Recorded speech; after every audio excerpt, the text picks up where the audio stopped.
That's it, baby. Sugar Shell stays undefeated. Yeah, and I mean, striker versus grappler, obviously. If we were healthy this fight camp, we probably would have grappled and wrestled a lot more. And realistically, who knows? But probably this exact same thing would have happened. Yeah. But not being able to wrestle and grapple versus Aljo, and then he got in there, and across from me, to Sugar, he didn't look big at all. But to us, we're like, holy. He looks shredded. He looks well, because we're right behind you, so we're seeing your build right in front of his build. So I'm looking like a bitch. Well, you're just looking a little bit smaller. Just skinny wise, because I was towering over him. Yeah, I mean, I could see the back of his heels. Pumped you were thinking that. And then, but all week, I'm like, we just decided we're not going to wrestle. 0. We're not going to go on our guard. 0. We're not going to do 0 wrestling. The one thing people don't realize, though, is finishing a single leg on you is very, very tough. Yeah. Which is good. We'll talk about, I don't want to give away all our details and tricks, but for just hitting mitts for the last 5 weeks, for our hard cardio sessions, we pretty much did Airdyne, mitts, got creative, went on the ladder. We did a bunch of stuff where your heart rate was damn near 200 for 25 minutes. Yeah, I have a high fucking heart rate, but yeah, that was crazy. Literally didn't grapple for 6 weeks. Still haven't grappled till this day. That was the most grappling I did fight day.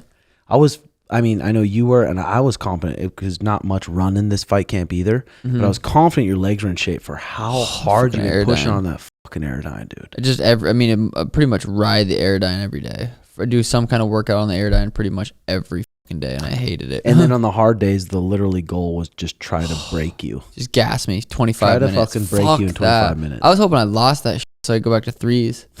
I'm dead ass serious. I was trying to lose. I was like, fuck that right hand, dude. It just has a mind of its own. But dude, people just don't understand when going into a fight at this fucking huge. Everyone's talking about it. Literally everyone's talking about it. And know in your mind, I haven't grappled for 5 weeks, and I know this motherfucker's gonna sprint at me and grapple me. How did you battle that in your mind? Just focusing on what you can control. That's it. I just knew I knew for a fact that I was capable of knocking him out. Just could I do it August 19th, Saturday night, live on pay-per-view? Could I have done it that night? That was the night I had to do it. And I knew I could. How fucking crazy is it though? Like, no matter how your sparring goes, what matters, you show up in that moment, in that 25 minutes on that day. Yeah, I was able to kickbox, no issue. But even if someone barely pushed me up against the cage and just kind of grabbed my, put me in a clinch, I was like, oh, and then we had to stop, break, so I could kickbox, but anytime it was any clinch, couldn't. But knowing I could kickbox, I'm like, all right, he has to fucking grab me. I've been training. We only have small cages, so I've only been sparring or doing anything in small cages. I know how good the big cage feels, and I was just confident that he's never fought anyone like me. Bro, you're in that big cage. In your style and your confidence right now, you'll be a nightmare to fight for any motherfucker.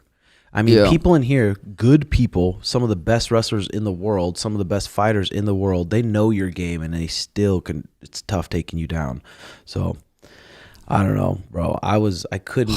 There was so much fucking relief off my shoulders. For real, I felt that shit. Yeah, fight week was definitely battled more demons than I ever had, but it wasn't.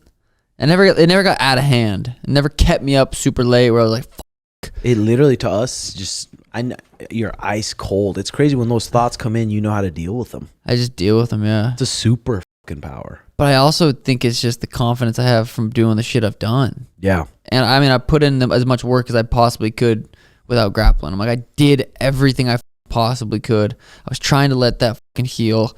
So in my mind, I was like, maybe it is healed. When I just walk in there, it's healed, and I can grapple with. I've been grappling for a long time, not in 6 weeks, but I'm like, everything I did leading up to those until I got injured, it's like I've been training a lot. Years of grappling, yeah. So I was like, all right. What's up, Sugar Squad? If you like this video, don't forget to give the video a thumbs up and click down below to check out the full episode and subscribe to be a part of the journey.